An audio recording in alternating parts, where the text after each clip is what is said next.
Good afternoon. My name is Trey Herr, and I have the privilege to be the Senior Director of the Cyber Statecraft Initiative here at the Atlantic Council. Thank you all for joining us for the Atlantic Council's Veteran Cyber Forum. The theme of today's discussion is Success After Service, Careers in Tech and Cybersecurity for Veterans. It connects our team's policy research examining the systems of cybersecurity in both technology and policy with a decade-plus history of programming focused on people. As much as cybersecurity is tied to tech and policy, it is significant to us in how it is embedded in our lives and communities. Since 2023, the Cyber Statecraft team has held this annual discussion to highlight opportunities for veterans transitioning from uniform to be of service in tech and cybersecurity focused roles. Today's discussion comes at a particularly crucial time as veterans preparing to transition from service to civilian life are faced with a competitive job market and uncertainties around traditional talent pipelines. For this discussion, I'm delighted that we're joined by veterans who have made the transition from the military to roles at tech companies, as well as experts from civil society organizations that support veterans and their families through community building and career development. Our panelists will showcase the different ways that veterans can translate their skills and experiences into roles in the tech and cybersecurity industry, as well as specific professional development opportunities that can set veterans up for success after service. With that, I will turn things over to our host and moderator, Safa Shawan-Edwards, Director of Capacity Building and the Cyber Statecraft Initiative. Safa, over to you. Thanks so much, Trey, for that warm welcome. Hi, everyone. We're so thrilled that you are able to join us today, along with our three panelists for today's discussion titled Success After Service, Careers in Tech and Cybersecurity for Veterans. With me today, I have Lindsay Knight, Chief Impact Officer of Blue Star Families, Shannon Yenza, Senior Director and Associate General Counsel for Cybersecurity at Snowflake, Michael Pett, Director for Employment and Community Outreach at Vets in Tech. Thank you all so much for joining us today for this discussion. And to kick things off here, I'm just going to turn over to each panelist just to give a brief overview of their background and how they got to where they are today, just to kind of cement this conversation here. Michael, I'd like to turn over to you first, then Shannon, and last but not least, Lindsay. Yeah, Safa, thank you so much for having me today. Quick background on myself. I'm a retired disabled veteran in the United States Army. I spent 15 years active duty. The rest was in the National Guard.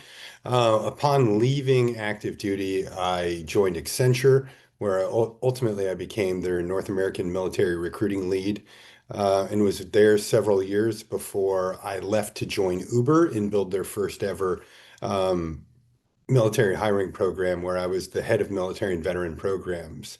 The one constant at my time in both at Accenture and at Uber is that I was partnered up with Vets in Tech. So when I ultimately made the decision to leave Uber, I was welcomed with open arms at Vets in Tech. So now, instead of focusing on one specific organization, we have the ability to support all tech organizations. So it's just a little background on me, but excited to be here. And thank you for having me.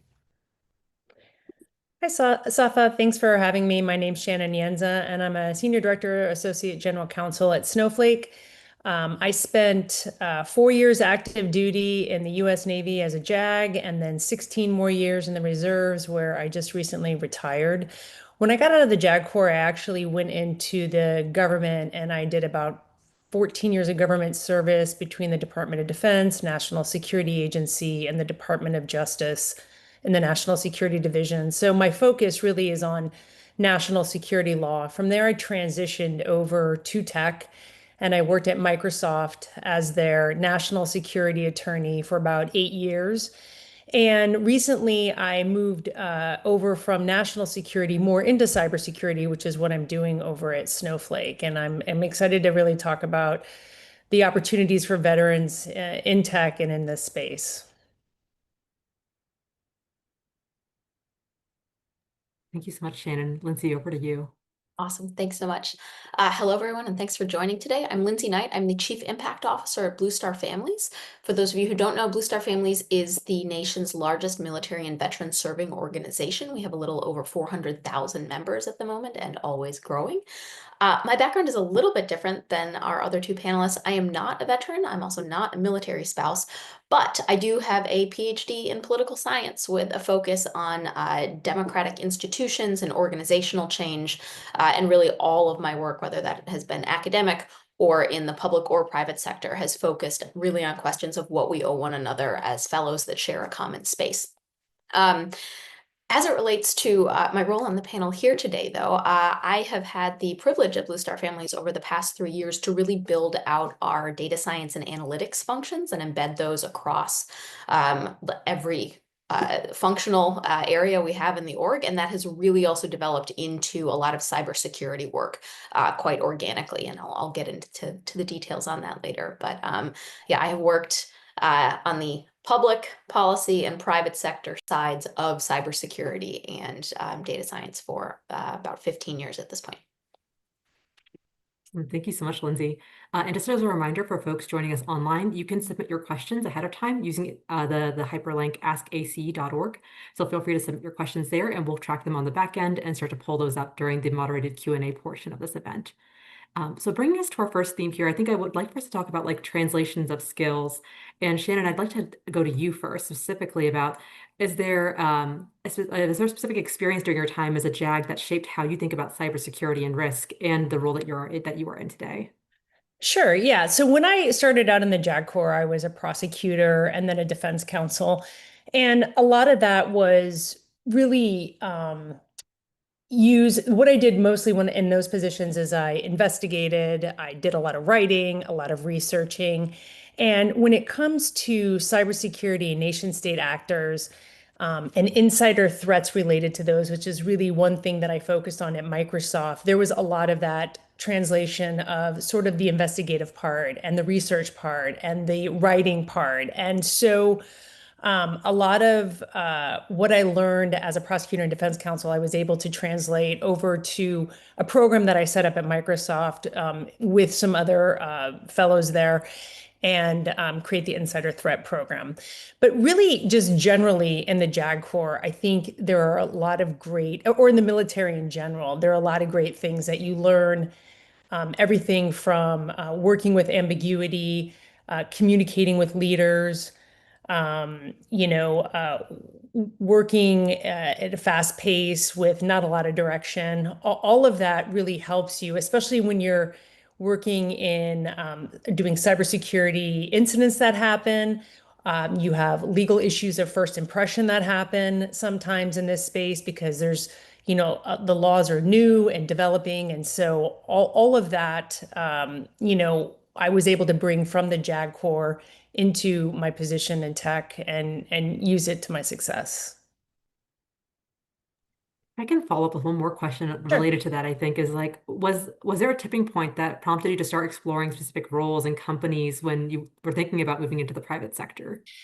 Yeah, so I really wanted to focus on national security and cybersecurity. And I was really fortunate that there was a position at Microsoft that was it was sort of like this really weird unicorn position that fit me perfect. They actually needed somebody who had criminal experience and national security experience, who had FISA experience, and I had all of that experience. So I was really fortunate that I was able to get picked up and get a position at Microsoft.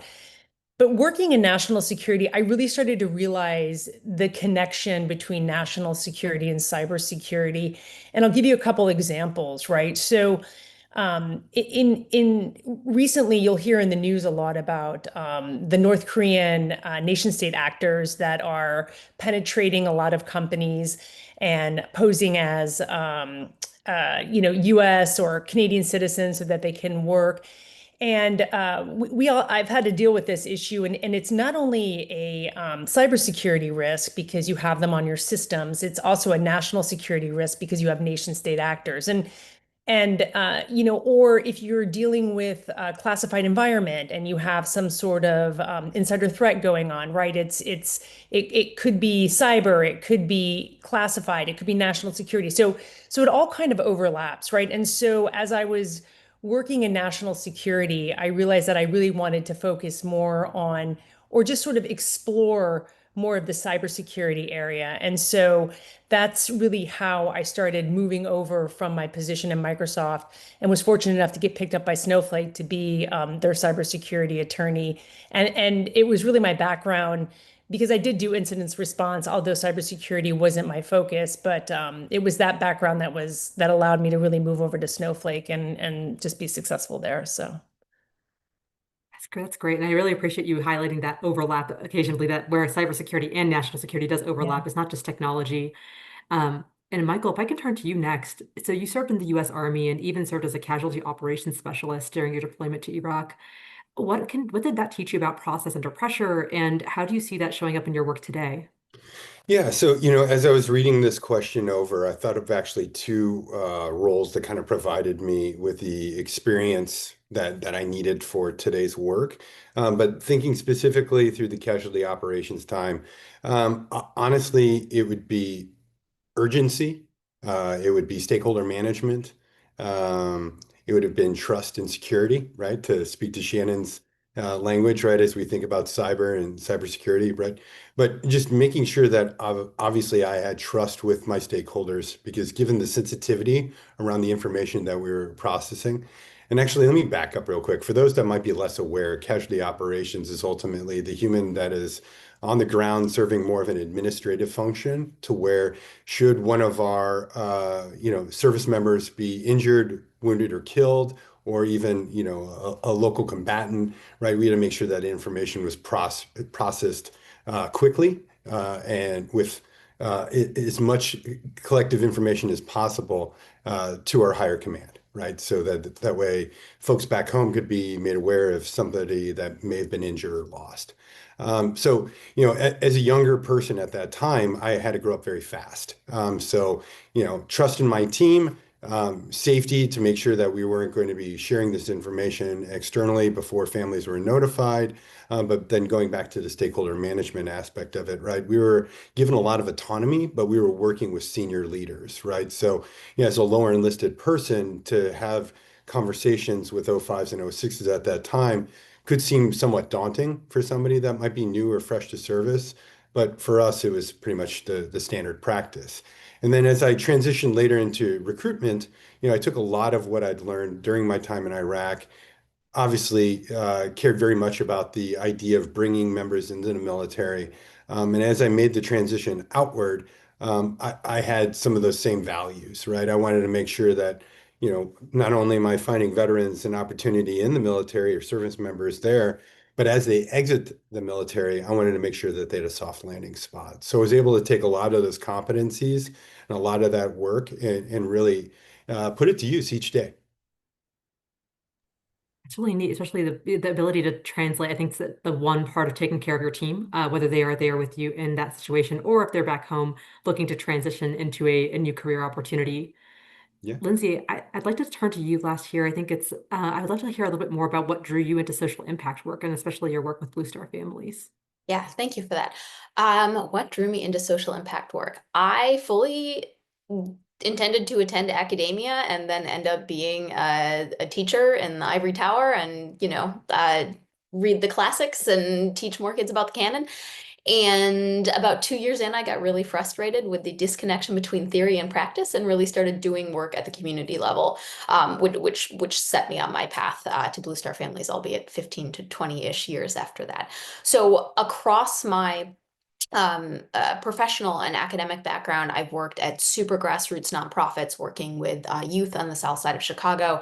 I've helped to stand up tech-focused and impact-focused data science and public policy centers within academia. I've worked in the private sector at a multinational firm that focused on consumer product and outdoor engagement.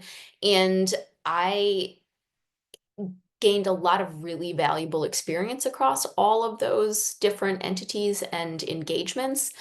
And the role at Blue Star Families is the one that made all of it make sense. I knew I wanted to be at a mission-oriented organization. I had spent a huge chunk of my life focused on civic responsibility, the role of institutions, national security, the role of the American founding as part of our shared identity and narrative in our country. Data science, public policy, youth and community engagement, and then doing things at scale. And I wound up at Blue Star Families because it was a place that sort of said, well, you can do all of that. And you want to wear some other hats along the way. And I also get bored semi-often. So it's nice to work on, 11 to 15 projects on a daily basis with a great team. And yeah, have the resources to get it done. So that's how I ended up there. And we'll get into why I have stayed, but that's sort of the top line. Yeah. Shannon, if I could come back to you, I think I want to pull a thread a little bit on the translation of skills. Sure. Was there a specific skill that you developed during your time at the JAG Corps that you think has translated the most directly to being a cybersecurity attorney? And on the flip side, was there something that just didn't translate? And how did you close those gaps? So I think being in, I'll tell you what helped me the most. I deployed to Djibouti for a year, midway through my career, actually, about 7 years ago. I got three-quarters of the way through my career. So, and they sent me over to be the staff judge advocate of the commanding officer of Camp Lemonnier. And I had to do all sorts of things that I had never done. I had to do Article 15s and I had to do ethics reviews and I had to do, I mean, you name it. You're sort of like the attorney for the commanding officer in this region, right? And that gave me, not that I didn't think I couldn't do anything before, but if I didn't have the confidence before, I came back from there knowing, all right, I got this lawyer thing, right? I can figure this out. And so, it just, the JAG Corps at every turn has really helped me build that confidence, helped me be a better attorney, helped me communicate, like I said earlier, like communicating better. It's helped me be able to multitask. It's help me like, go do this and I can do it, right? And so I can figure things out. I don't need a lot of direction, but then I know when to ask for help, right? I know when to reach out to SMEs. I know when to grab experts. And so it's just it was definitely the best decision of my life. I love being in the JAG Corps and I learned so much from it. And, it's still something, that has shaped and developed me today as an attorney. So things that don't translate when you move into tech, there's a couple of things. One is culture. So it depends on what tech company you go to, but it is very, very different. So and that's not a bad thing or a good thing. It's just different, right? You're in the military. It's very chain of command. You speak, well, I do. You speak very directly to people, especially, and and not in a rude way, but like, I got to get stuff done. Let's do this. Let's do this. Let's do this. And not everybody likes that sort of approach, right? And so tech is a little more, you have to have a little bit of a softer approach, right? You can't be, um, very chain of commandy in the tech industry. So you have to get used to that, right? So I went from the JAG Corps to the government, which is sort of like the military, into tech. And it took me about a year to figure out, how to navigate. So I understood how the best way to communicate with people or the best way to translate things. And so that was probably the hardest part of the transition, I would say. Such a neat piece on like the translation piece, because I feel like it's a recurring theme that I think we see across a lot of these questions. It makes me want to go to Michael next, asking you about specifically when you first joined Accenture, were there specific aspects of your military experience that resonated with hiring managers and any that needed additional translation? Were there any phrases that you retired from your resume and because they confused some recruiters? Oh my gosh. So I was, let's just put it this way. I was kind of a big ball of clay. I was moldable. I definitely needed some rough edges sanded off, right? I do remember my first day, and I hold Accenture in high regard. I am always grateful for my time there. But the first day I showed up in a suit, trying to look very, very business formal. That was not the appropriate wardrobe for my role, for my function. And somebody quickly reminded me of that on day one. Um, there was a series of missteps that kind of took place along the way. Kind of going back to Shannon's point earlier about, bottom line up front, being a little bit more direct. I needed to really kind of get coached up a little bit. And luckily, I was agreeable, open-minded, and ready to learn. And I was able to kind of quickly change my behaviors so that way I could integrate and assimilate that much easier. But what I did was I took note of what I was doing wrong, and I began building out playbooks. As we hired more veterans, we could share these resources. But to your point around specific language maybe used on the resume that maybe hiring managers didn't understand, I was very fortunate. This was around the time where military hiring was being very, very sexy. The 100,000 jobs mission had just been signed by the Obama administration at that time. Um, so we were able to kind of learn and grow together as a community and as a team. But what I began to do is change the definitions around JMOs or certain acronyms, because at that time, your JP Morgan Chases, right, your big banks and investment firms were going after specifically junior military officers. Well, after digging in the data and finding out that veterans were going back to B school and they were going to tier 1 and tier 2 institutions at a much higher clip than their civilian counterparts, we reframed the definition of junior military officer to include NCOs. And I rolled that into trainings, began to educate hiring managers. So we opened up the doors to a lot of folks that generally wouldn't have had access. So through my missteps, which there was a lot, we were able to kind of reshape and change the way we looked at the community as a whole, which led to more hires. So had I not fallen on my face and eaten a bunch of humble pie, we may not have gotten there. So I'm glad to hear that folks got to benefit from your learning experience over the absolutely, years. absolutely. And Lindsay, if I could turn to you next, I think I'd love to get a sense of, we see that many veterans and spouses struggle to map their experiences to tech roles. What have you seen to be the most effective translation, and what is also missing from some of those translations to different roles?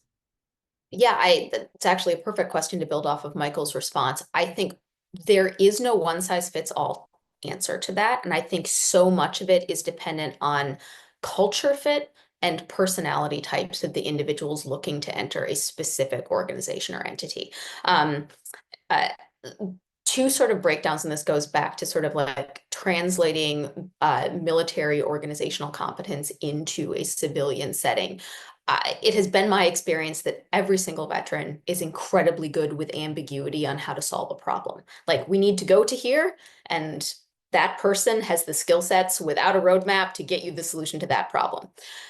Where it becomes complicated when you're trying to translate skill sets into a civilian context, but particularly in the tech industry, because it's just notorious for this this cultural quirk, is that it's not ambiguity in how to solve a problem, although that might very well be the case. It's ambiguity in the entire context you're operating in. So it's ambiguity in organizational structure. There might not even be, it's ambiguity in terms of priorities. There might not be consensus as to what problem everyone should be solving on a given team. And being able to take the skill sets that you have that are good with ambiguity, but might have had a very refined or hierarchical organizational structure around it, being able to just get a lot more comfortable with a lot like fewer definitive guidelines or paths on it. I would also say, in terms of translating skill sets or fits, finding the people who are the door openers. And I'm totally going to use Michael's example on this. Like, people at his organization knew that they could either send veterans who were in the recruiting process or who had been recently hired to him. I'm just going to go ahead and assume that is the case. I would be shocked if it weren't. But yes, like, find the people who will open those doors and unlock those particular questions at the organization you want to enter, because they're also massively different in different organizations of different sizes and different geographies. The tech sector and industry just functions differently in Silicon Valley than it does, say, at an entity anywhere near DC or in New York. There's just different cultural norms. So really figuring out how you can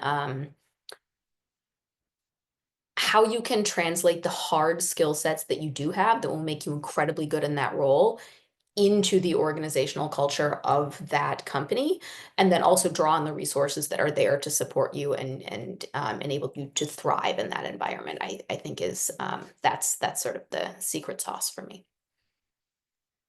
So a little bit of a shift from the translation of skills to I think more of the development of skills. Shannon, how did you prepare for the private sector while still in uniform, thinking about like certifications, networking, or CLEs or internships that helped you build some of those skills that you needed to have on paper in order to make that jump? So, networking, that's the biggest thing, right? Using your resources, and reaching out to people, um, taking, asking people to, take calls, talk to people about their roles. If you apply for a job and you see somebody on LinkedIn who you know who's at that company, reach out to them and ask them if you could talk to them you don't have to ask them about the role. You can say, hey, I applied for a role. Would you take 15 minutes just to talk to me about the company? I'm really interested to hear what your thoughts are. And, you know, inevitably that might lead to something. Maybe they can, a lot of tech companies, you can refer somebody, or maybe they know the hiring manager. And so there's a lot of good things. And I honestly, I went from active duty to the reserves, and almost every job I so I moved like I moved every couple year, about every 3 years, because I was interested. I went from like national security and litigation, and then I wanted to be more operational. So I went over to DOJ and even Microsoft. I knew somebody at most of the agencies, and then even when I got to Microsoft, I didn't know the person who hired me, but he knew my boss at DOJ, right? So it's just very like, it's the networking is really key, I think, and can really get you to where you want to go. And ask for help, ask people to look at your resume, ask people to help you translate those skills, because I think a lot of people who come out of the military younger, maybe they do one tour and they get out, they don't realize how many great skills they have that actually do translate. I remember I talked to a JAG who had been in 2 or 3 tours, and he was a young guy, really smart, really sharp. I was over deployed with him, and he said, I want to go get a job at the SEC, but I don't really have any experience. I was like, what? What are you talking about? Oh my God. So I just sat down and I'm like, just sit for 15 minutes and think about all the things you have done the last 9 years. You cannot tell me that there aren't translatable skills or transferable skills that you have that are actually absolutely applicable to these roles. So I think that, it's just believing in yourself, really extracting out what is transferable, reaching out to your network, and just hustling. It's hard to get a job, and if you're going to ask about the 90-day plan, I would start 6 months out. There is no 90-day plan. You need 180 days to try to get a job. So it takes a long time, and it's a lot of rejection, but you keep going and it'll work out for you. That's such a great case of where like your world is actually or your network's actually so small where there's a lot of overlapping individuals and that It it is. really is worth asking around and asking a friend. Yeah, totally.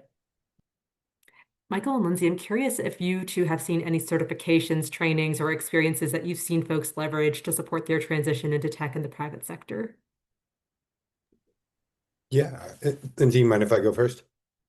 Absolutely. So, as I shared earlier during my intro, whether being at Accenture or at Uber, I'd always partnered with Vets in Tech, the organization that I work for now. And it wasn't simply because, I love our CEO, Catherine Webster, to death, which I do.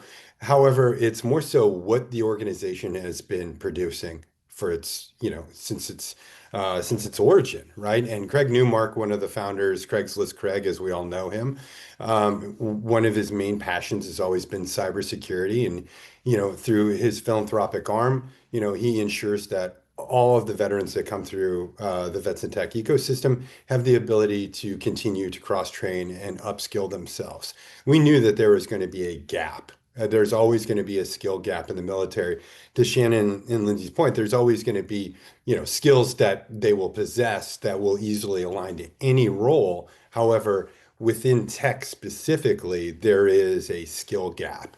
And Vets in Tech provides all the folks within the Armed Forces family the opportunity to cross-train and learn while they are preparing for separation. So that way it's not that steep of a hill that they have to climb when they take the uniform off.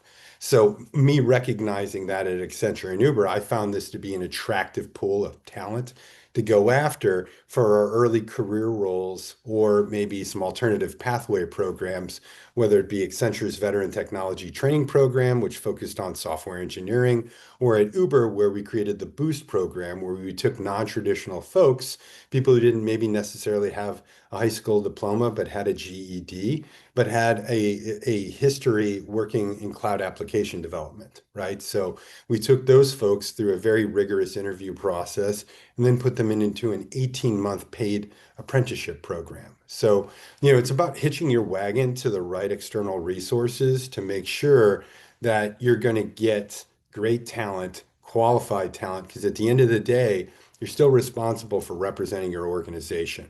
As much as you want to show a loyalty and love to your community that you hail from, you still have, an obligation to your shareholders, you have an obligation to your leadership team. So you want to make sure you're not just bringing in the most amount of folks, but the best of those communities. Yeah, I would really only add two things. One, I can't be in a conversation about careers and workforce development without giving a shout out to our Blue Star Careers program. It is 100% free. We have over 13,000 people who are part of our digital community and network there, which is free access to free access to employers. So on the networking front, absolutely join the community and see who else is in it. But free access to training, additional certifications if you are at that transition period and also moving to a different community and you want to start building out that network. Blue Star Careers and both our digital community and our chapter communities are a great place to do it. People hire within their networks, and you all have a great network now, and this is also the stage where you really want to start expanding it in a thoughtful and both strategic and tactical way. So join Blue Star Careers, take advantage of all of the free trainings and provisions that we do, and also our massive partner network. It's over 150 different organizations that are part of our Blue Star Careers network, that which we refer out and like to get people connected with the jobs and employers that will help them to thrive. The other part, though, and if there are any employers on this call, I do want to highlight that this isn't all on the veteran or transitioning service member. There is a lot that the private sector can do to make that transition a lot smoother. And I think you've heard bits and pieces from the other panelists on the call today, but have HR teams know what they're looking for so that when they get a resume that isn't quite right for the role, but you can obviously tell that this person has in-depth experience in a given functional area, have the conversation and ask the questions to extract that information out. So you really are going that extra step to find the right talent for the right role. I found that also goes, those behaviors and those questions and that open door from an organizational or hiring team perspective also goes a very, very long way in bridging that military civilian cultural competency divide piece. If an individual knows that you are looking out for them and want to hear their story, they are more apt and likely to give it, which means you will end up with a better fit and in the long run, also higher retention rates. Also to everyone on this call, if and when you start your private sector or civilian life, you are 100% entitled to ask the hiring team or anyone on HR what their retention is for veterans and military spouses. And if they don't know, you can ask again. And if they're like, it's less than 10%, big red flag. So be empowered to ask questions, figure out if it's the right space for you before you make that leap. Thank you both so much for those suggestions, because I think that that's a question that we see very often with folks that we're engaging across the spectrum, whether they are college students or they are congressional staffers or veterans who are looking to make that jump. They always have those questions about specific experiences, training, certifications that can just help them make that transition. I would also be remiss if I didn't flag that we are about 30 minutes out from Q&A, so keep those questions coming in at askac.org. I see a couple here that we're going to keep in our back pocket. But while those keep coming in, I'd like to shift gears a little bit, specifically to ask some more questions about employers. I feel like we're getting to a really good place here on this. And Michael, I think from your vantage point across vets and tech events and employer coalitions, where are some of the job clusters that you see right now for vets around? Maybe some examples that I was thinking of are like, is it security? Is it cloud? Is it sales engineering, et cetera? What signals are you kind of seeing in this space? Yeah, yeah. So, I mean, obviously, we've had some challenges this year, geopolitically and domestically, right? With things going on, a lot of pauses. A lot of organizations have kind of said, "Hey, we're going to wait to see what happens next quarter, et cetera."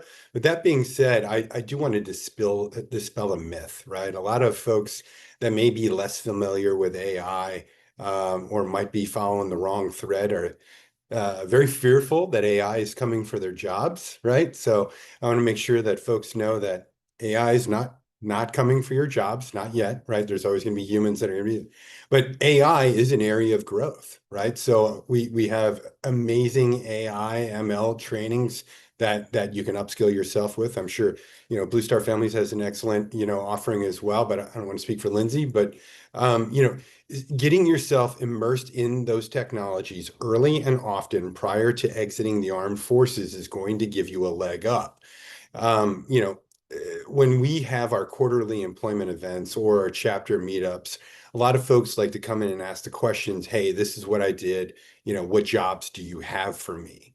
I prefer the proactive approach by finding out what organization is going to be in attendance, going to their .com, and visibly looking to see what you can learn more about that organization, those positions, and the requirements to fill that role. Gone are the days where it's go to war or go to jail, right? Right now, it's a volunteer service, it's a volunteer force. And while there's amazing organizations that, are sitting to my left and right on this panel that want to help and want to employ you, you are going to need to do some research first and foremost, such as, not to belabor this, but as we think about, say, your student veteran community, right? I was a student veteran way, way, way back in the day, right? Before Student Veterans of America was created. Internships, those are a wonderful pathway into a large company. And I understand as a non-traditional student, you might have family, you might have childcare, you might have 3 other jobs that you're working, etc. But getting in touch with your career center on campus to find out when those hiring dates, timelines are, the process, the types of interviewing that's going to be offered, I highly encourage you to do that. Or you can come to our quarterly employer meetups where you can meet with 40 of the largest tech organizations in the world, and you can actually ask armed forces recruiters or allies that work with the community on what those processes look like. But to surmise, Safa, with the roles that I'm seeing specifically, a lot of fintech is still hiring software engineers, right? They still need people on the 1 and 2 levels there.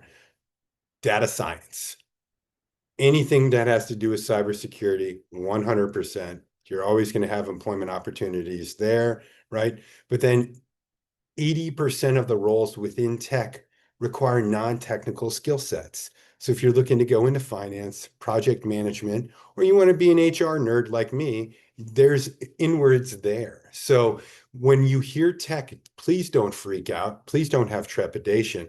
Please do a little bit more digging, because I guarantee you there's going to be some positions on there that might align with your branch, your MOS, a little bit more closely than you think. That is such a great point that tech roles are so much more than just tech. You can be in an operations focused role, a more marketing role, or a sales role, or HR, which can help you translate those skills and experiences even more based on your interests. Lindsay, I'd like to get a sense from you on like from a civics responsibility lens. What obligations do you see tech employers having when it comes to recruiting it from a community that has served, and how should that shape talent management? Yeah, great question. I mean, I would expand that outside of just tech. I think there is a responsibility on the broader private sector to hire people who have served our nation and frankly go a little bit beyond how they normally handle HR to make sure that those individuals have a pathway into their organizations, and that it is more streamlined than it currently is. Um, the other parts, I think really, I hate to keep coming back to the culture piece on a call that's all about tech, but like the culture is really the part that matters so much. So the responsibility that those private sector hiring firms have is to make sure that when you hire someone out of this community, that it not only is the right fit for them, but you've done the internal work within the organization to make sure it stays that way and to make sure that the skill sets and expertise and different life experiences that this population is bringing into that company have a place to thrive and also get connected across it. So I would call on those organizations to make sure that you have robust employee resource groups, that you have a really good internal mentoring program for veterans. Like it is really easy to get lost in a large, unstructured, ever-changing bureaucracy, and that part, the ever-changing part, is a little bit different than the military. So making sure people that you hire don't feel lost and know that they have the resources and the community to tag into, so they stay in the role that you have hired them for, I think is really, really is on the it's on the part of the employer, and it's something that makes that company culture better for everyone who works there. It exposes individuals who don't have a background in service to what that job and career looks like, what national service and responsibility and a mission apart from yourself or your team feels like. And I think that that only benefits everyone. Taking into the part of the employer or the responsibilities of the employer a little bit more, and this is an open question for anyone here. When you see an organization that says it wants to be a veteran employer of choice, what are some indicators that you look for to like really verify that claim, to see that are they really playing ball here? Are they actually serious about this? My first one, and I'm going to be quick on this one, is what is your retention rate for veteran employees? If you are not openly sharing that, either in terms of an HR interview or a question, or even having it on your website, I have questions about how serious your commitment is to that community. Yeah, I'll plus one that. A couple other things that, like, I hate optics. And a lot of organizations that are out there and they know who they are really are focused on the optics, the flavor of the month. Oh, hey, it's November. We're doing something just this month and only this month, right? Or only around Military Spouse Appreciation, week. Those things and the military friendly badges really drove me kind of bananas, right? Because they would hang their hats on that, but to Lindsay's point, their attrition would be absolutely awful, or the culture was awful, or they didn't even have an affinity group or an employee resource group. So, when I go back and think to my days at Uber, starting that program there, I applied a triage effect first. Look, listen, feel, right? I want to understand what the previous state was, get into the data, find out how many folks from the community were there, what their career levels were, so that way there could be potentially executive sponsorship and or mentoring that was offered in there, and then really serve as a liaison to work with the employee resource group, because I know what it takes to ultimately build those out to be at a high performing level. And when you do all that, you have to obviously, proceed with caution, because there is people there that have certain feelings and emotions about those organizations. So as you roll those things out, you need to make sure that you're taking notes and you're understanding, who are you hitching your wagon to? What does the data look like, right? Do you want to be military friendly, or do you want to be military ready? Because military ready has the infrastructure, they have the resources. If somebody needs FMLA, or has to take a long leave of absence due to military duty, stand-up desk, workforce accommodations, right? Making sure all of those items and features are plugged in before you go out and say, hey, look at me, look what I've done, right? I think most people that are at the helm of those programs and those large organizations aren't doing it for, an award. They're doing it because it's right. And it's very easy for people to sprint really fast, try and get a couple of things going, and then they forget about what they really needed for sustainability. And, I think with those measures, without them in play, um, their program could really be, it could be hindered. Yeah, I'll just add in, I'm sorry, I have a small dachshund over here who's like very loud and barking and running around, so I'm trying to get her under control. Anyway, one thing I was going to say is it's interesting, right? Because there are some companies like Microsoft is a great company, and when I deployed, their benefits to me were amazing. For instance, they made up the portion of my salary that I lost as I went in and went on active duty. And, my salary as an active duty commander was not what I was making at Microsoft. And so, they made up the difference. And so, and they, of course, I had my military leave, you have USERA, I came back, I actually moved over to a different job. Um, and they offer leave for if I had to do my 2 weeks, right, I would take military leave during that time, and they would also make up my salary. So there's a lot of good benefits that companies can give veterans, sort of to Michael and Lindsay's point. You want to just make sure you check on those and see what's available to you when you go into these companies. The funny thing is, Microsoft doesn't give you the Veterans Day off. That's what I always thought was so crazy. It was like they were like pro veteran, pro veteran. You're not getting Veterans Day off, and I'm like, what? So that was my only complaint about them. But as far as like supporting veterans, especially as somebody who deployed a year while they were working there, they did a great job, and I think that's definitely something you want to look for when you're looking for an employer, especially if you decide to stay in the reserves. That's a great point, especially where an employer walks the walk, and as opposed to just talking the talk. And maybe you get Veterans Day off too, which would always be nice. That'd be nice, but we observed it. You just didn't get it off paid. Perhaps slightly quirkier, and this employer will remain anonymous, and it's not in the tech industry, anyone, but I recently heard this story from a friend of mine, and only veterans get Veterans Day off. So Oh. which also sends like a very strange like cultural Yeah. message at the org, which I'm not Yeah. sure is super great. But anyways, yeah, those are the type of sort of like cultural signals that you want to look out for. Such a great point. And as a reminder for folks, we have some questions coming in. You can still submit your question for the moderated Q&As kicking off in about 15 minutes, give or take. You can submit your questions using askac.org. Michael, if I can come back to you, you raised a great point about like some of the programs that you would try to stand up, and I'm curious about your time at Uber when you were setting up its first ever military veterans and partner hiring program. What were the first three systems or lines of effort that you thought were really important to stand up, and why those first? Yeah, so there's really so I built a global program at Uber. So I had to work with the foreign militaries and the ministries of defense there, which for anybody who's ever tried to do that, it is very, very overwhelming because each country operates in a very different manner. But for me, obviously, it was identifying who our tech leaders were, right? Identifying our global university recruitment teams, right? And then figuring out ultimately where we were traditionally hiring veterans in first, right? That was the one thing because where we were traditionally hiring veterans could get me that attrition information, right? So I could find out what was working, what wasn't working. When it came down to identifying our tech leadership, right, that was what was going to allow me to bring in additional tech veterans specific resources so that way we can plug those in.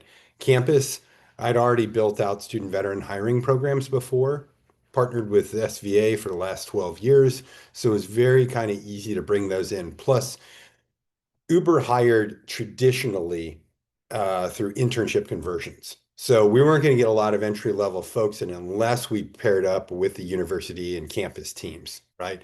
And luckily, I had an amazing global university TA lead over there, Dawn Carter, who's no longer there.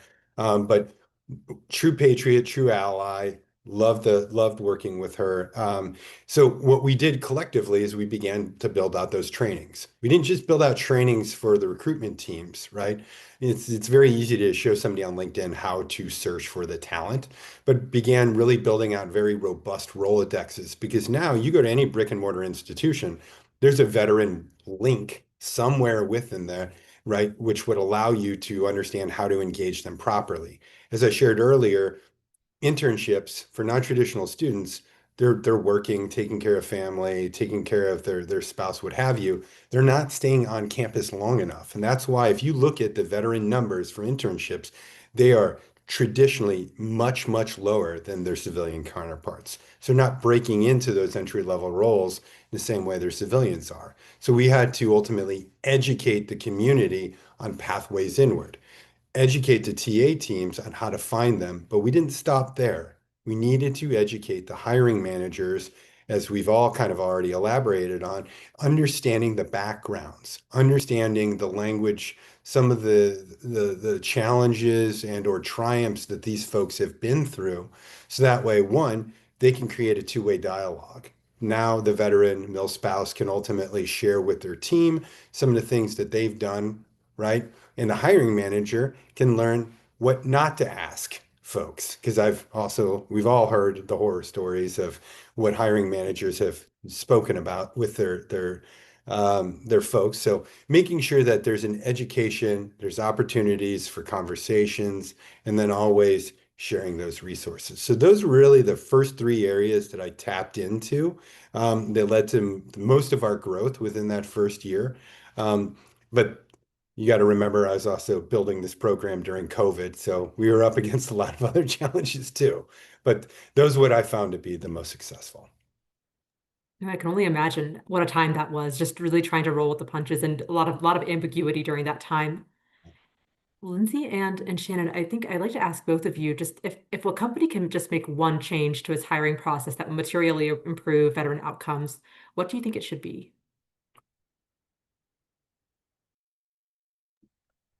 Lindsay, do you want to go?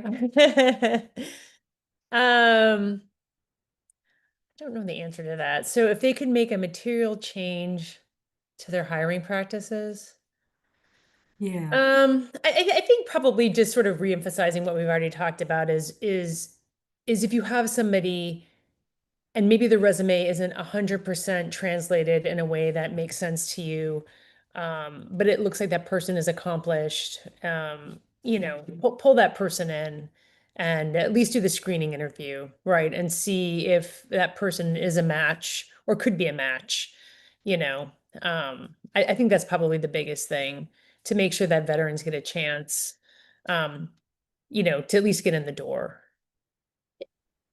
And I mean, I agree with everything Shannon just said, but I'll answer from a slightly different perspective because we've done a massive amount of work around military spouse employment and what works and what doesn't in that context. And I think there are some corollaries here. One of the things that we initially found in our military spouse employment research is that many military spouses weren't actually stating they were military spouses on their resumes because they thought it was going to immediately weed them out of the hiring process and they wouldn't even get to that screening call. It's one of the reasons that we launched 4+1, which is a military spouse hiring initiative. Over 220 private sector companies have signed on, and it is to adopt 4 military spouse friendly hiring practices. Paid and permissive leave around a PCS, remote work, the ability to transfer locations if you PCS, et cetera. But the underlying goal with all of those very specific policies, which by the way, I fully recognize don't necessarily apply to the veteran community, but the underlying goal of having companies sign on to specific policies was to publicly signal they wanted to be welcome places and spaces for the hiring of that population. And I think that that holds for veteran hiring as well. Like if you want the best candidates to apply, if you want to be a veteran hiring, or if you want to be a veteran friendly hiring employer, you need to talk about the things you're actually doing so that the population that you're trying to reach sees it and feels it, because then you will not only get the talent, you will get the sort of questions and conversations that allow them to be part of that entity or organization in a way that just isn't going to happen if they're guessing that you might be veteran friendly in your hiring practices. Like that, it's just a very different starting point. Great. And as a reminder for folks, last reminder here, we're going to be opening up Q&A in just a moment here. But while we wait for that, I have some round robin questions that I'd like to pose to folks here. So anybody can unmute themselves and jump in. And Shannon, I'm taking some feedback from you. So what, I think based on your feedback, what would be your recommended 6-month plan, not 90-day plan, for somebody who is transitioning from the armed services and looking to make that jump in the near future? My husband did this, and so that's why my husband was active duty for 21 years, and he went from the Naval Academy to the service, and then all of a sudden he had to go and interview and create a resume and have an elevator pitch, and it was a huge deal for him, right? You're 40 something years old, and all of a sudden you're like, okay, I'm going to try to, transition my career. He was like a commanding officer of a squadron. So you're like all the way at the top, and then like you're coming all the way to the bottom. Now, I know that that's not always everybody's case, but so the 6 month plan, I think you really need to start at least 180 days out. You need to start thinking about, what sector do you want to go in? Do you want to go DoD contractor? Do you want to do tech? Start researching companies, looking at what is available. What would you fit into? Do I want to be a program manager? Do I need to go get a program manager certificate? There's free courses online for veterans who are in active duty so that you can do it before you get out. Do you want to get a privacy certification because you're going into that? Sort of prep for like what it is that you are thinking of going into based on your skills and your background. My husband was a navigator on a jet. So his skill, I mean, he went to the Naval Academy and he had an engineering degree, but that is a tough translation from being a navigator into tech. So it was a lot of like really pulling and extracting out, what engineering courses did he take? Because he was dead set he wanted to go into tech, right? He also, I mean, he was fortunate enough to do a fellowship and do some other things, right? So using whatever sort of technology experience he had, like for instance, even though he was a navigator, it was very technical and a lot of things he had to do, and just sort of like highlighting that. And then from there, creating his resume, making sure it was translated, having people review it, practice interviewing, practice interviewing. Don't go in cold, because if you haven't done an interview, you need to practice. You have to have an elevator pitch, which is like a 1.5 minute, like, because they're going to be like, tell me about yourself. That isn't like, well, I was born in Dallas. And, you got to have an elevator pitch because you have so much time to sell yourself.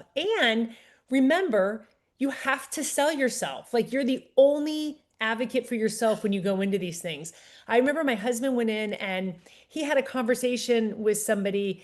It was a networking, and he was just talking to the person, and they were like, oh, I think you would be good for this.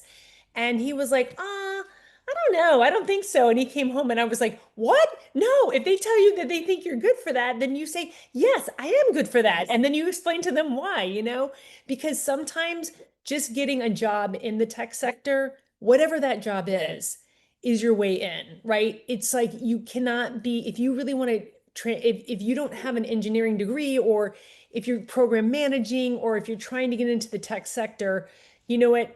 Sometimes you have to take the job that maybe isn't the number one pick, but once you get in, there's so many ways to move around once you get in. Sometimes you just have to get your foot in the door. And so once you look for those jobs, reach out to your networks, get ready, go interview, and just, go for it.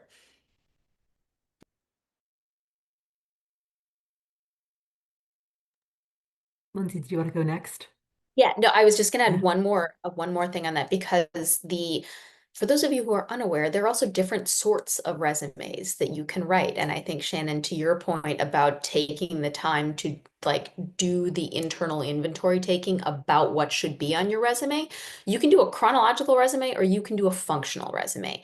And going through and actually naming, these are my technical skill sets, these are my certifications, these were the environments in which I became expert at those, is just a very different looking doc than if you put down, and in 2023 to 2025, I worked here and this was the role. And the year before that, I did this, and then so on and so forth.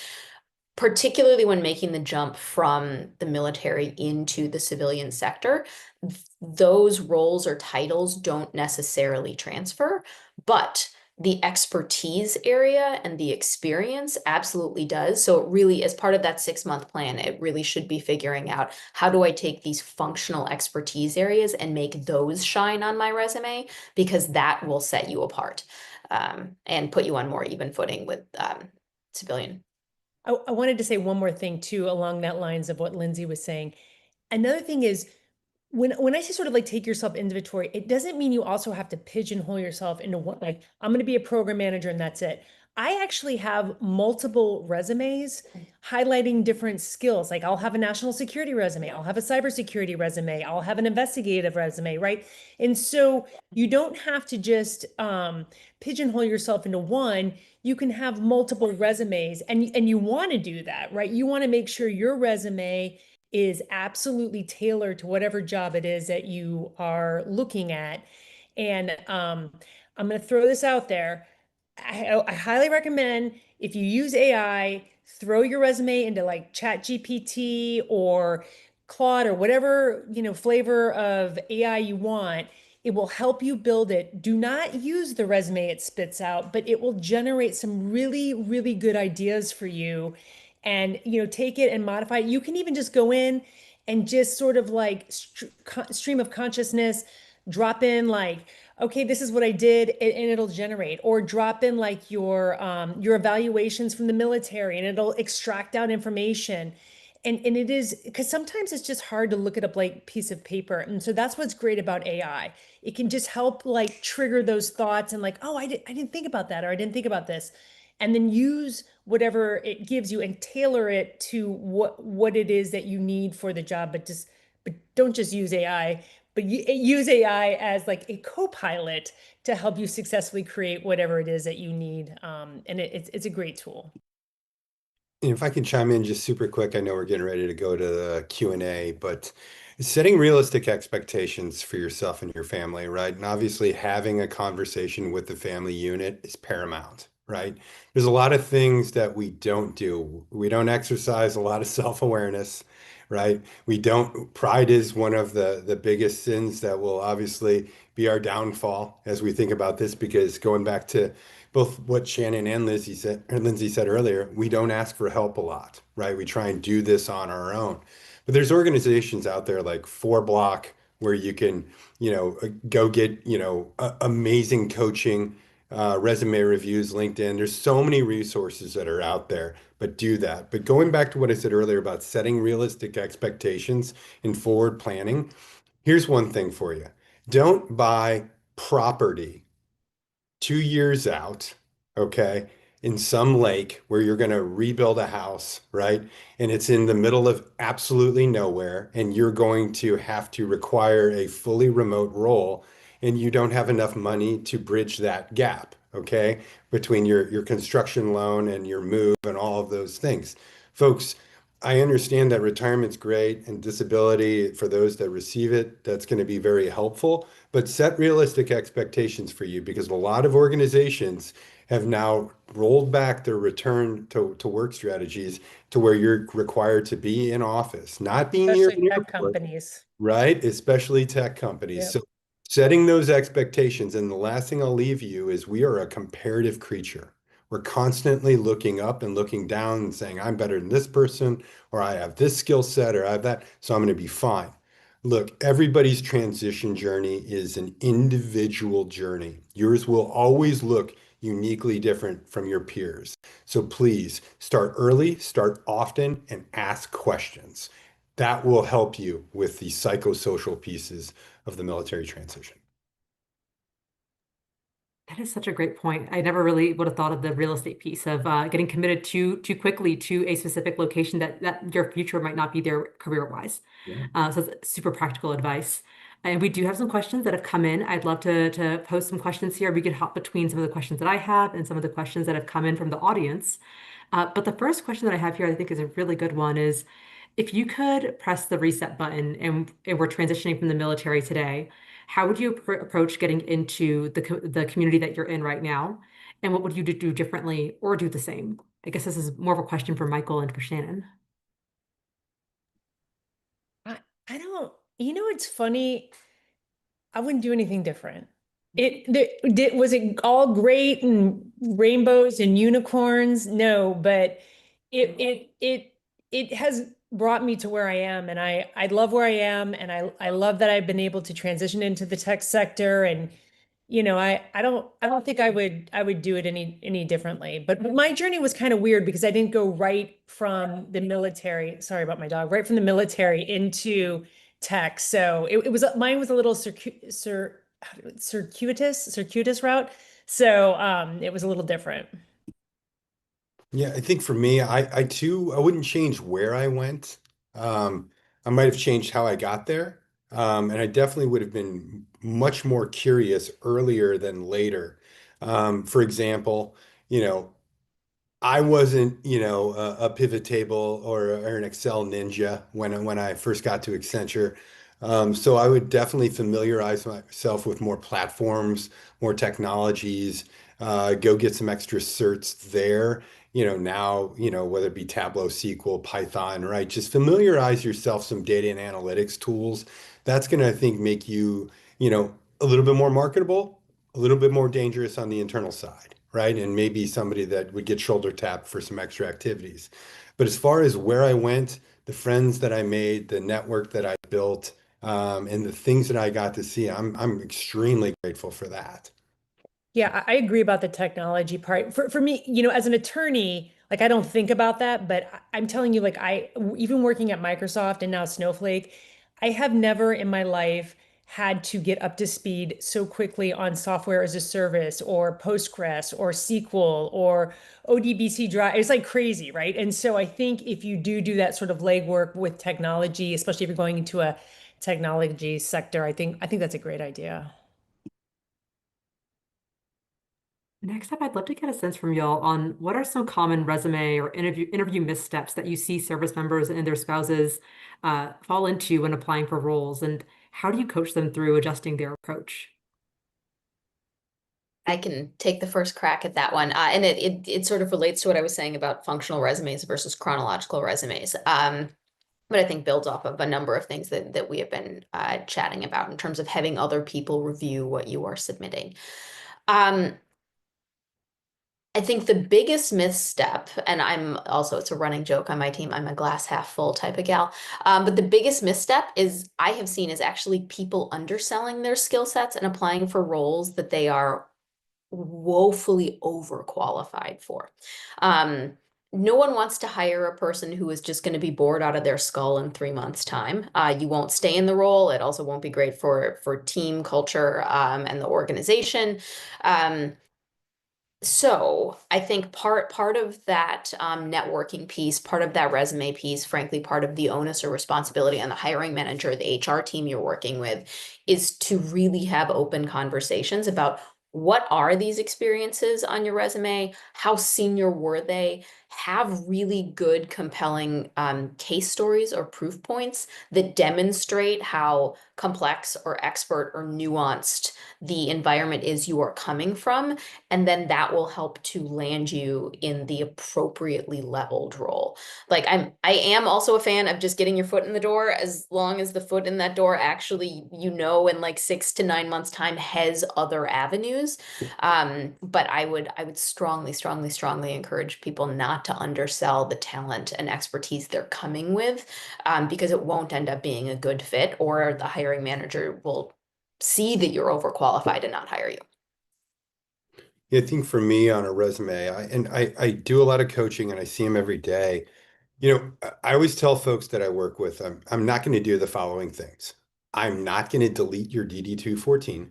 I am not going to bust up your shadow box. I'm not taking away your disability. I'm not going to tell you that those things didn't happen.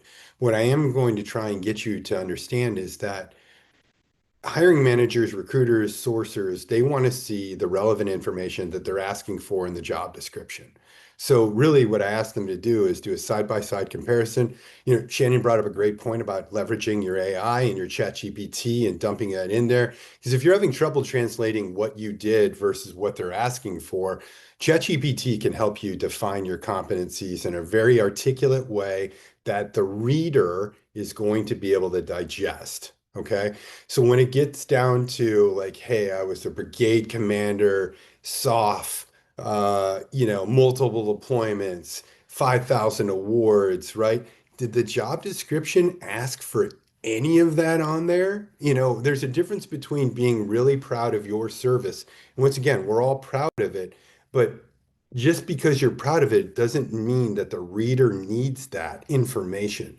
So it's really being meticulous, distilling it, putting it on there so that way it's easy for them to digest, right? Because once again, it's your job to translate what you've done so that the reader can understand it. It's not their job to plug it in. There's tools out there that can help with MOS translation, but please be more focused on what that job description is asking you for, and only provide them with that information, because that will get you more interviews, which will lead to more offers. If the breeder doesn't understand it, it's going to the back of the pile, or you're going to be discarded with no relevant experience. So hope that helps. Can I just add something in here that's come up a couple times, and it's God, I just lost my train of thought completely.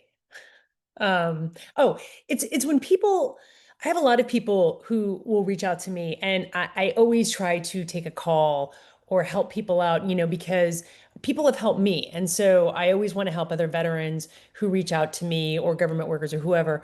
But one thing, and I think Michael has said this, and Lindsay as well, if you're looking for a job, don't go to a person and say, what rules are available there at that company, because that's never going to work. Or if you see something that looks good for me, let me know. And I'm like, I'm not looking, right? So you have to do the legwork for the position you want, and then go to, and I'm sorry, this is kind of off topic, but I just thought about it, but it's so important that when you're approaching somebody or networking or talking to somebody about getting hired, that you want to know, if you're not just having sort of like an informal conversation, know what job is there and ask them about that specifically, or just ask them about the company, but don't ask somebody, what roles do you have? Because people just aren't, people are so busy, and they're just dealing with their own lives. They're just not going to be aware of other positions available. So, unless they're hiring, of course.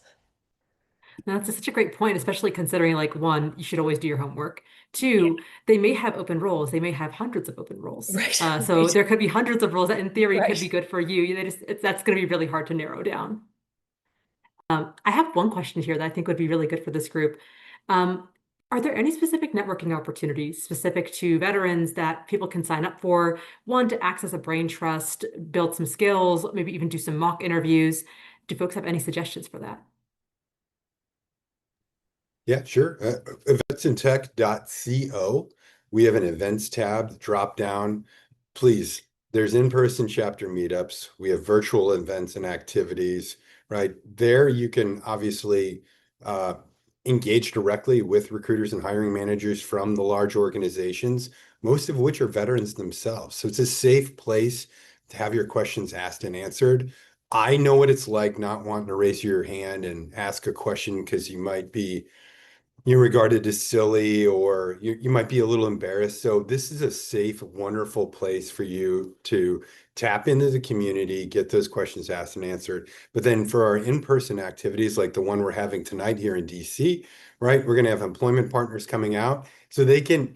So Shannon, I guarantee you, I'm going to hear that question asked at least 3 times. Hey, Yeah. what jobs do you have? So What jobs do you it's have coming. available? Exactly, it's coming.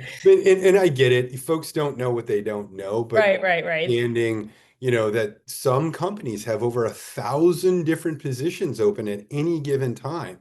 And if you think you hit the LinkedIn lottery because you found a recruiter that works at that organization, sometimes they're not working on the roles you're interested in. Yeah. Sometimes they may be less agreeable to help you.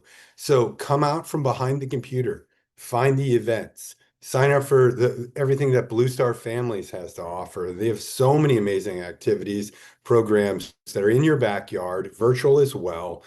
So, I think you can never do enough personally.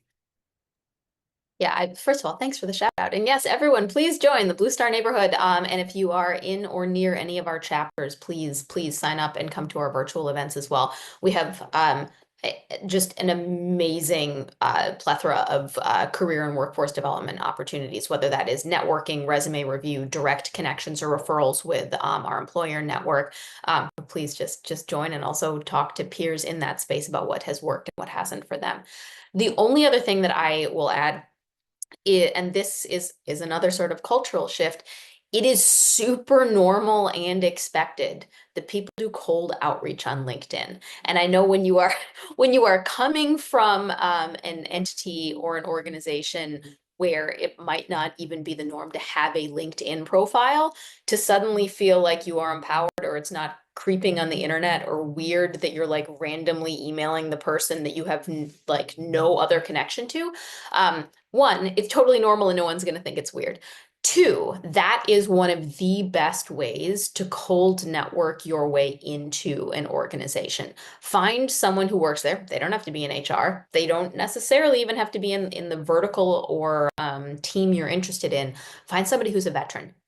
And honestly, just ask them if you don't live in the same physical place, ask them to do a virtual meetup. If you're in the same region or area, ask them to get a coffee. It doesn't have to be a job interview. It can be super informal, but just like everyone likes talking about their experience. So find a veteran at the place that you want to work, invite them for a coffee, and then say, tell me, how did you get to there? And then you start a genuine sort of human, interaction and connection. And it's way more compelling and much longer lasting than finding a recruiter that talks to 1,000 people every week. So I would have a LinkedIn profile, use it, and like do it for proactive outreach.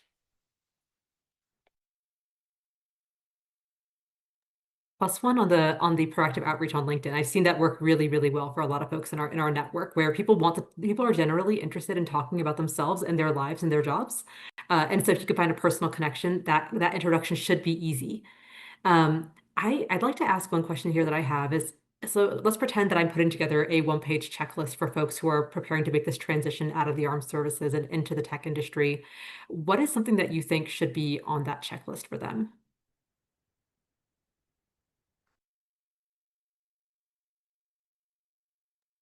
In addition to all of the things that we have discussed, I would also, as you are doing your research on tech companies, tech firms mean different things at different growth stages.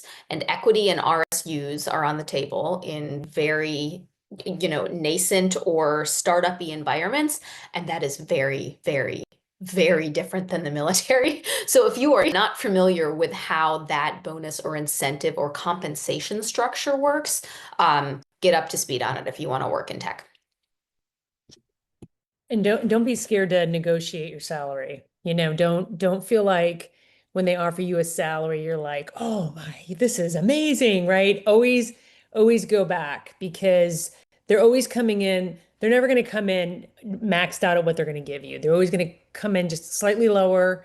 There's always room for negotiation. And you have to remember, when you're at the stage where they're negotiating and giving you a salary, they want you to work there. Like, they don't want anyone else at this point. They have invested time and effort and resources to get you.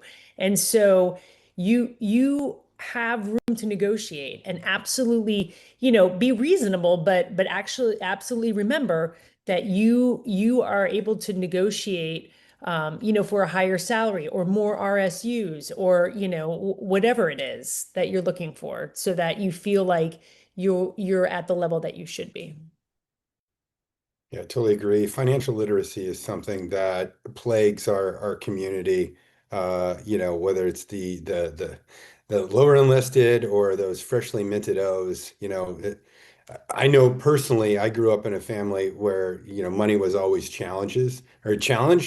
That being said, coming into roles at Accenture and Uber, where I was provided with employee stock purchasing plans, RSUs for signing bonuses, annual bonuses, and understanding what your liability is from a tax perspective at the end of each year can be pretty daunting. And that's as far as I'll go with that. But one of the things that I would recommend that should go on the checklist straight away is, right, sign up for Vets and Tech, sign up for Blue Star Family, sign up for 4Block, right? But also look into the psychosocial components of the transition process, right? Because those are things that are grossly overlooked, right? There's a wonderful book called At Ease by Emily Grandinetta. I used to work with her at Accenture years ago. But I highly encourage everybody to do that, especially if you're a family unit, right? The mil spouse and the veteran transitioning are going through that journey together, right? So at the end of the day, it creates that open dialogue. It allows for questions to be asked and answered. It helps it helps problems get solved a lot quicker. And it could save you a lot of time once you do land in that new role, getting comfortable in that new skin you're wearing. So that's just my thoughts. That's great. And I think we have one more question that just came in, and it's not, I feel like I need to answer this one. It's not, I don't know if it's totally pertinent to the rest of the group here, but I want to make sure it gets addressed. So at the Cyber Statecraft Initiative or at the Atlantic Council, how can veterans get in the mix on programming? So really great question. The Atlantic Council is a scale-bridge employer. We do have the Scowcroft Military Fellows Program where folks in the military can come to the council for a year and do the think tank thing, whether that is doing research, delivering briefings to government and industry, working with folks to plan events like this, which is a really fun experience. I know we've had really positive experiences working with the military fellows, which also includes Shannon's husband, which we've always really appreciated having their perspective, especially a lot of their operational perspective and very detailed expertise, which enriches a lot of the national security focused programming in the Scowcroft Center. So shout out for that program. We also have our Cyber 912 Strategy Challenge, which is our cyber policy and strategy competition for university students. And we're always looking for judges who have experience working in different parts of national security and cybersecurity, who can provide feedback to students in their briefings and make sure that students are getting comprehensive feedback, whether it's from somebody in the military, academia, civil society, industry, etc. So if you're interested in any of those things, give us a follow on social media, or you can even email us at cyber@atlanticcouncil.org. With that, I think that we are getting close to one of our last questions here. So I would love to ask folks in this group, based on what you've seen in your own experiences, your own journeys at different organizations, is there an underrated first role or first experience that you think can lead to a career with a lot of mobility, whether it's in tech or even not in tech, to be honest? I'm going to say, and one thing I always encourage people, especially young people, before you try to go into tech, if you go into the government and you do government work, I mean, military to government to tech is a really good transition. And it's not what everybody always wants because they want to go right into tech, but that kind of middle step of working in, like, if you go to like the SEC or the FCC or whatever, or you work in finance or treasury or DoD, there's a lot of skills that you can learn in government that are then also add to just your military and that are transferable over into tech. And I mean, a good example is, say you're an intel officer in the military, and then you go to like the CIA or NSA and you spend some time there. And then there are actually roles at tech companies for cleared analysts and people doing cybersecurity and stuff like that. And so you're still marketable if you come right out of the military, but you are more marketable if you have a little more experience too. Just depending on where you are in your career, of course. I'm really referring to like younger people using the government as sort of a stepping stone into tech, and you can get paid and come in at a higher level. Because one thing that's tough is if you're young and you come in at a low level, it's really hard to get, you're going to spend years getting up. So if you can cut some of that time out by doing some specialized government work and then going into tech, and you can come in at a higher level and make more money, and it might be worth it, if you have the time to do it. Yeah, I think for me, the one thing that I would stress is give yourself runway. Whatever you do next post-military, because I get a lot of folks, whether they're high O's or high E's, that are ultimately saying, well, whatever I do, I need to be a leader. Well, leadership's a responsibility, right? And until you have mastered the function or your domain or your, organizational specialty, right, you're not leading anything. Okay. So you're going to need to learn new platform systems, languages, processes. You're going to have to understand who's in your upstream, who's in your downstream, right? You're going to need to figure out all of that information. And as much as you want to drink from a fire hose and get things rocking and rolling on day one, that is not the recommended approach for long-term tenured at that organization. So what I would recommend anyone doing is find out, what does the upward mobility look like at this organization? How long do I need to be at level? What are some things I can familiarize myself with prior to taking this role, so that way I can get off on the right foot? but going in, trying to be a leader, right? You've never met any of these folks before. You don't know their backgrounds. They're not wearing the same uniform as you are. So the more time you have, the more runway you can get up to speed and master your function. Eventually, you'll be able to turn that leadership muscle on, and you will leapfrog your civilian counterparts. And that is when additional compensation, RSUs, bonuses, those higher career levels will come into play. So as you think about what comes next post-military, or whenever you get to your home of record, think about what's going to give you the opportunity to grow, thrive, and learn. Can I just really quickly, I want to add on to that because that is so true, especially when you go into tech. I'm not kidding you.